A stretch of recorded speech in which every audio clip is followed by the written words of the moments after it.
Rota 66. Essas crianças não invadem bibliotecas para estudar geometria, eles não vão. A tendência natural é aprender com facilidade o que não é bom e ter dificuldade de aprender aquilo que é positivo, que é construtivo. Falou em biblioteca, falou em Rota 66. O programa que vai estudar com você os 66 livros da Bíblia. Muito prazer, eu sou Beltrão e convido a todos, crianças, jovens, senhores e senhoras, a acompanhar mais essa explicação do pastor Luiz Saião.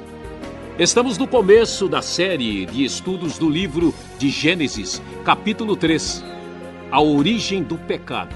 É interessante. Não pense que pecado é coisa do passado ou apenas uma desobediência boba. O assunto é sério. Você quer saber por que o homem sofre? Porque Deus permite o mal? Então embarque nessa viagem e venha descobrir com a gente o que podemos aprender na Rota 66. Gênesis, capítulo de número 3, a origem do pecado. Lemos nas Escrituras, aqui no terceiro capítulo de Gênesis, que o homem e a mulher foram tentados pela serpente. Todos conhecem bem a história. Deus havia ordenado que eles não comessem do fruto do conhecimento do bem e do mal. Este fruto, na verdade, significava o fruto de conhecimento total, de conhecimento absoluto. A ideia da proibição que aparece aqui tem a ver com a proibição do homem querer ser como Deus. Como diz o próprio texto, quando a serpente traz a palavra de tentação, ela apresenta a expressão: vocês serão como Deus, conhecedores do bem e do mal. Deus havia então colocado esta ordem, expressado o seu mandamento de proibição para o homem e a mulher, e o texto diz que a serpente, que é reconhecidamente a figura do mal, figura de Satanás, aparece trazendo esta tentação contra os nossos primeiros pais. E quando nós lemos isso, ficamos assim surpresos e imediatamente surge em nossa mente a pergunta: mas se Deus é tão poderoso, se Deus é tão bom, por que Deus permitiu ou possibilitou esta realidade do homem passar pelo teste da queda, o teste do pecado, sendo que Deus mesmo sabia que o homem e a mulher, os dois, iriam cair, iriam errar? Por que Deus faz algo desta forma? Ele não poderia evitar isso? Ele não poderia proibir ou impedir tal realidade? Na verdade, nós vamos observar que Deus sabe de todas as coisas e Deus entende o que está acontecendo, mas fica bem claro no texto que Deus tem intenções por trás disso. Por exemplo, sabendo que o ser humano é absolutamente um ser com capacidade de liberdade, Deus criou já com a condição de escolher. Qualquer hora ele haveria de escolher entre Deus e opor-se a Deus. Deus, na sua infinita sabedoria, permitiu que o homem passasse por uma situação de tentação. Esta situação de tentação foi externa ao homem, foi produzida de fora, veio de Satanás, veio da serpente. Portanto, assim como o homem foi levado a cair, existe agora a chance dele ser levado a sair da queda. Existe a possibilidade de que, se o homem caísse sozinho, por sua própria decisão, por sua própria atitude voluntária, sozinho, ele poderia talvez nunca mais sair da situação de pecado onde ele se colocou. De certa forma, a tentação permitida pode ser vista como um elemento de misericórdia divina, pois Deus permitiu ao homem cair e certamente estende a mão para tirá-lo desta posição de queda. O texto nos diz, aqui, a partir do versículo de número que a serpente dirige a sua palavra de tentação à mulher. A mulher está sozinha, a mulher está numa relação de distanciamento de Adão. Adão está em outro contexto, em outro lugar, ele não aparece, existe como alguns gostam, né, de enfatizar uma espécie de silêncio de Adão, e a mulher então se deixa levar pela palavra da serpente. E é importante destacar que serpente no original hebraico é uma palavra masculina, então seria o serpente se nós fôssemos traduzir ao pé da letra. E vamos observar como as coisas acontecem. A serpente começa perguntando para a mulher se Deus disse mesmo que não deveriam comer de nenhum fruto das árvores do jardim. A mulher dá ouvidos à serpente, diz que não, que Deus não falou exatamente isso, que poderiam comer de todos os frutos, menos da árvore que está no meio do jardim, e então afirma que não deveria nem tocar nele, do contrário vocês morrerão, disse Deus. Ela repete as palavras do Criador. Então a serpente diz, não, isso não vai acontecer, vocês não vão morrer, vocês vão ser como Deus.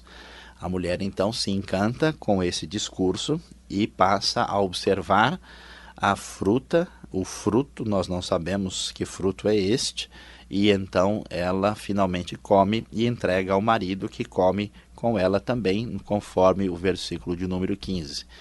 Aí, ironicamente, nós vamos ver que os dois abrem agora os seus olhos e descobrem que estão nus e vão procurar resolver a situação por conta própria.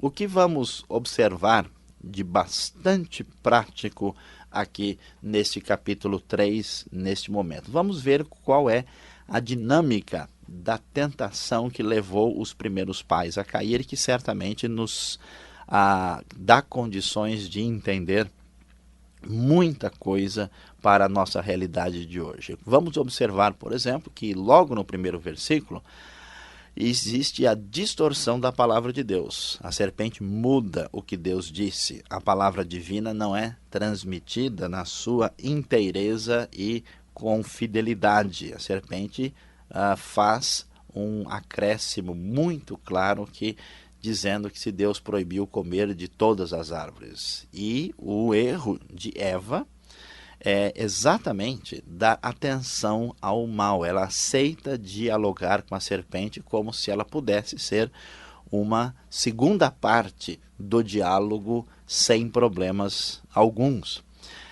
E finalmente, mais para adiante, nós vamos observar Eva entrando nesse processo de enfraquecimento pessoal, quando ela mesma altera a palavra de Deus. Ela acrescenta a frase, nem toquem, nem podem tocar nele, o que Deus não havia dito. E daí a serpente encontra espaço para prosseguir no seu intento maligno e afirma claramente no versículo 4 que Deus mentiu. Ela diz, não é isso. Há uma negação absoluta da palavra divina e, em seguida, um questionamento da bondade de Deus. A serpente sugere que Deus exige obediência porque Ele quer o nosso mal, porque Deus é egoísta e não quer que sejamos alguém que vai competir com Ele. E, finalmente, Eva rompe em absoluto com a palavra divina e agora presta atenção apenas aos seus próprios sentidos. Ela se concentra na atração do fruto, ela olha, ela observa, o texto merece atenção. Diz lá o versículo de número 6, quando a mulher viu que a árvore parecia agradável ao paladar, era atraente aos olhos, e além disso desejável para dela se obter discernimento, tomou do seu fruto, comeu e o deu ao seu marido, que comeu também. Observe a concentração no ver, em vez de ouvir a palavra divina.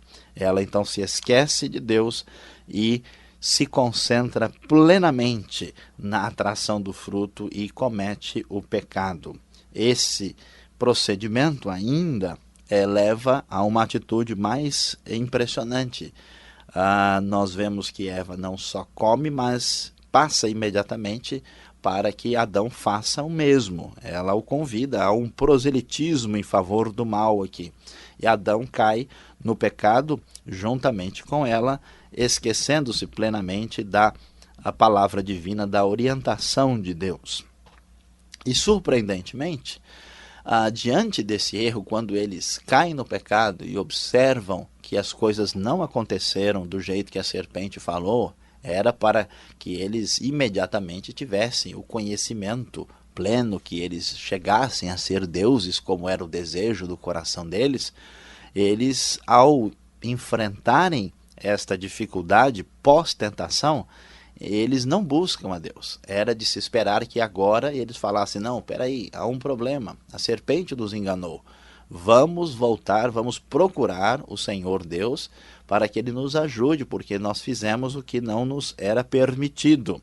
Mas ao cair na tentação, o próximo passo em direção ao abismo é buscar a autossuficiência. O primeiro casal procura resolver o problema sozinho. Eles perdem o estado de inocência, eles se sentem num conflito muito intenso com a sua própria nudez e, diante disso, tentam fazer aventais, fazer alguma coisa para si mesmos, para que eles possam resolver o problema sozinho. Eles buscam folhas de figueira e tentam construir a sua própria ajuda, o seu próprio auxílio, independentemente de Deus. Então vemos nesse texto a origem do pecado e como o pecado teve origem, começou na raça humana e a partir daí então o pecado passou a todas as pessoas. Esta situação de pecado do ser humano é um ponto de vista claro das Escrituras que colocam o cristianismo numa posição diferenciada. Todas as ideologias religiosas e não religiosas do mundo entram em profundo contraste com o pensamento cristão, com essa visão que vemos em Gênesis. Porque a maioria grande, absoluta, dos pensamentos e ideias a respeito do homem sugerem que o ser humano não é mal em si mesmo, que não há nada dentro dele que o condene em absoluto. Pelo contrário, a ideia do mal geralmente é colocada nos governos, é colocada na sociedade, é colocada numa outra fonte. Parece que o pressuposto é que o ser humano parte de uma situação de neutralidade. A Bíblia, a partir desse texto, vai nos ensinar que nós todos temos o que conhecemos como pecado original. Por sermos descendentes de Adão e por Adão ter rompido a sua relação com Deus, uma relação profundamente estabelecida de comunhão e de paz, com isto o pecado entrou no mundo e o pecado passou a todos os homens, como vamos ver lá no livro de Romanos. Portanto, a natureza humana, ela é voltada para si mesma, com o seu egoísmo, como vemos aqui. Veja que não só o homem peca, mas tenta se livrar sozinho numa auto-independência. E é surpreendente porque eles dão um jeito de se cobrir com folhas de figueira, que certamente não são o tipo de cobertura mais confiável que possa existir. Qualquer vento e qualquer mudança de situação, essas folhas vão embora. O homem nem pensa em como resolver o seu próprio problema de maneira absoluta, ele deixa as consequências para depois. E nós vamos perceber que esta natureza radicalmente maligna que se estabelece no ser humano é comprovada na nossa experiência do dia a dia. Uma criança pequena aprende facilmente a fazer o mal com bastante rapidez, mas ensiná-la a fazer o bem é difícil, é custoso, é demorado. Se nós abandonamos crianças, como acontece infelizmente, já por causa da natureza pecaminosa, muitas pessoas fazem isso. Essas crianças não invadem bibliotecas para estudar geometria, eles não vão. A tendência natural é aprender com facilidade o que não é bom e ter dificuldade de aprender aquilo que é positivo, que é construtivo. Este é o problema radical do ser humano. Diferentemente das outras ideologias, o cristianismo entende que nós somos pecadores desde o nascimento, enquanto que, ao mesmo tempo, afirma, como nós vimos no programa anterior, que o ser humano é feito à imagem e semelhança de Deus, possui plena dignidade. As ideologias que tentam negar as escrituras ou não afirmam a mesma realidade, muitas vezes comparam o ser humano a um mero animal, a apenas uma espécie de animal com menos pelos em seu corpo. E, enquanto dizem isso, sugerem que ele é inocente, que ele é neutro, e grande parte do nosso pensamento humanista em várias áreas das ciências humanas é construído exatamente nessa suposta inocência do ser humano.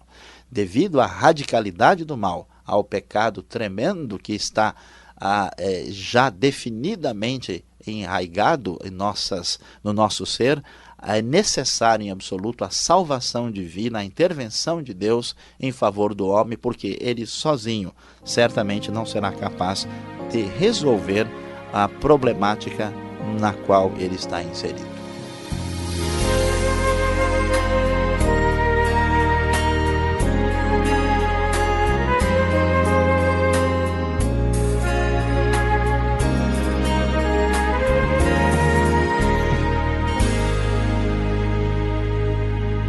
Este é o programa Rota 66, o caminho para entender o ensino teológico dos 66 livros da Bíblia. O professor Luiz Saião está explicando a origem do pecado descrito em Gênesis capítulo 3.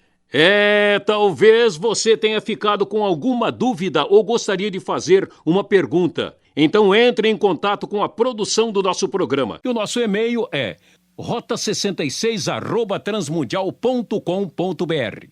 Rota 66 tem a produção e apresentação de Luiz Saião, redação Alberto Veríssimo, que já está aqui para fazer a sua pergunta.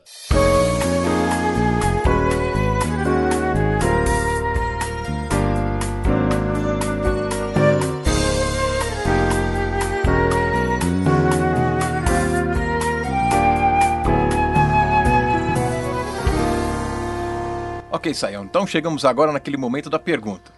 E olhando o texto e observando a sua exposição, fica aquela curiosidade. Folha de figueira que Adão e Eva pegaram para se cobrirem. Teria sido aí então, digamos, uma indicação do fruto? Seria esse o fruto, talvez um figo? Que fruto seria esse? Muito bem, Alberto e todos os nossos ouvintes, essa questão é bastante importante. E, de fato, nós temos uma grande controvérsia na história a respeito desse fruto. O fruto continua dando problema até hoje. Não há nenhuma indicação no texto de um fruto específico. A Bíblia não pretende sinalizar que fruto é esse. Muitas pessoas aí pensam, será que era uma jabuticaba, uma melancia, uma jaca, um caqui? E, historicamente, o que foi sugerido foi a maçã. Famosa maçã. Agora, a maçã não tem nada a ver com o texto bíblico. A maçã foi sugerida no passado porque a maçã na Grécia Antiga era uma fruta ligada a Afrodite, que era a deusa do amor entre os gregos. E, portanto, aquela ligação de que o pecado de Adão e Eva poderia ter sido relacionado à sexualidade é que trouxe essa ideia da maçã. Mas isso não tem a mínima base no texto bíblico. Como nós vemos, Gênesis 2, Deus disse que o homem deveria crescer e se multiplicar. Então, o pecado dos primeiros pais não tem nada a ver com a sexualidade. O fruto não representa isso. Outras pessoas têm uma ideia, que talvez seja a ideia mais popular e também equivocada, é que eles viviam numa situação de absoluta inocência e ingenuidade. Isso não é possível porque quando alguém vive assim, essa pessoa não tem nem como receber ordens de separar aquilo que é certo e que é errado. Não faz sentido você dizer, né, a um animal, a um cavalo, a um macaco que isso não está certo, que está proibido de fazer isso. Ele não entende isso. Então, o conhecimento do bem e do mal, o fruto, né, que nós não sabemos que fruto é, não indicaria que a partir daí agora o homem teria uma situação de conhecimento, de separação entre duas coisas que ele não conhecia em absoluto. Por isso que a interpretação correta e adequada desse fruto sugere que o conhecimento do bem e do mal é uma expressão hebraica que significa conhecimento completo. A ideia é de uma ponta até a outra.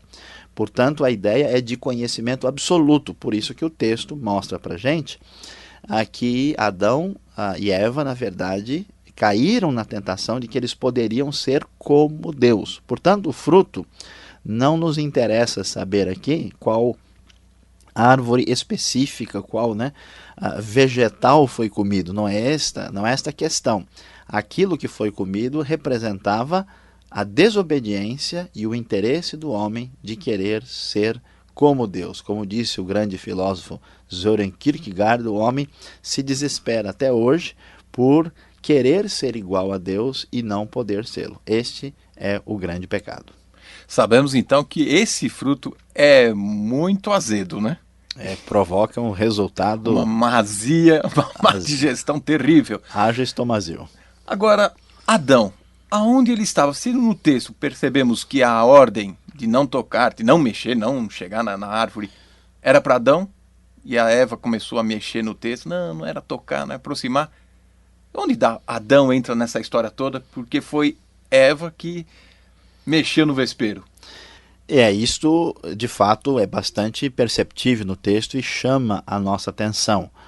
Porque, em primeiro lugar, Adão tinha sido colocado como o grande zelador de todo o condomínio. O guardião. O guardião, responsável por tudo. Não só ele não aparece aqui, como dá tempo para a serpente entrar em contato detalhadamente com Eva, e ele aparece só no final comendo. Por isso, muitos intérpretes sugerem que há aqui um estranho silêncio de Adão.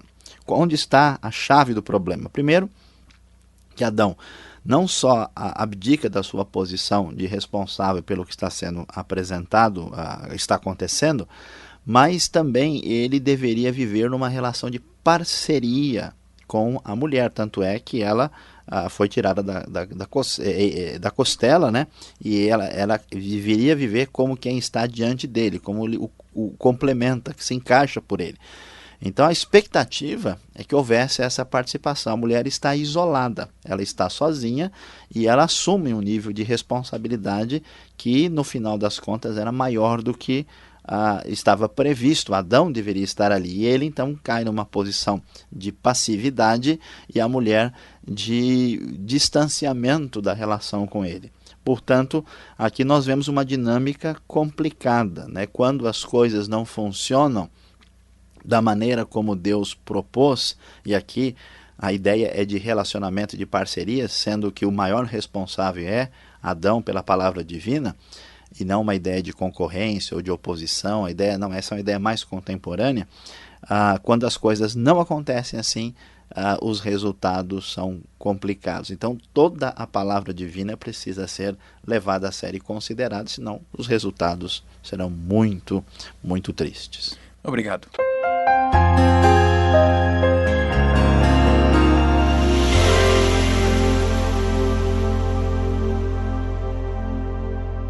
Diante do que aprendemos na história da queda do homem, dos nossos pais, de Adão e Eva, quais seriam as lições mais importantes para o nosso dia a dia? O que podemos, de fato, usar na nossa vida prática? Em primeiro lugar, é importante destacar que você, eu, todos nós, temos uma natureza distante da vontade de Deus. Isto é fundamental porque sem reconhecer a doença, ninguém procura o médico. Sem reconhecer o problema, ninguém busca o auxílio. Então a primeira coisa que você precisa fazer é parar de se defender, parar de dizer que você é uma pessoa extraordinária, parar de se comparar com as pessoas que você considera de alguma forma mais perversas ou mais erradas do que você, e tentar descobrir e entender quais são os seus problemas e se voltar para buscar ajuda divina. De onde vem a ajuda divina? A ajuda divina vem da sua palavra. A palavra de Deus é a palavra que cria, é a palavra que produz, é a palavra que salva, é a palavra que auxilia e também é a palavra de juízo, também é a palavra que condena. Por isso ela é muito séria. Portanto, o problema que temos no texto está relacionado com a falta de atenção devida à palavra de Deus. Então, observe na sua vida, se volte para Deus para realmente saber o sentido da sua palavra. Conheça as Escrituras, leia a Bíblia, procure ver exatamente a vontade de Deus para a sua vida. Entendendo estas duas realidades, considere também que a tentação nunca chega para você abruptamente. Veja que a serpente vai levando Eva aos poucos, semelhante à história da rã que fica em cima da chapa de ferro e vai esquentando até que ela já não consegue sair de lá. Nenhuma serpente, nenhum ser diabólico vai chegar para você de uma hora para outra e convidá-lo a cometer o crime do século em 2 minutos. Não, você será levado aos poucos, primeiro a não valorizar a palavra divina, depois a começar a duvidar de Deus, depois dizer que talvez isso não tenha tanto problema assim, depois pensar, não, mas tantas pessoas fazem, não, mas depende do ponto de vista de cada um, e quando a pessoa for observar, a sua situação está muito triste, muito complicada. Qualquer pessoa é passível de qualquer erro se ela se distancia de Deus, se ela se deixa levar pela tentação e se ela se esquece de que é um ser humano pecador. Lembre-se, volte-se para Deus, reconheça a sua fraqueza e cuidado com a tentação.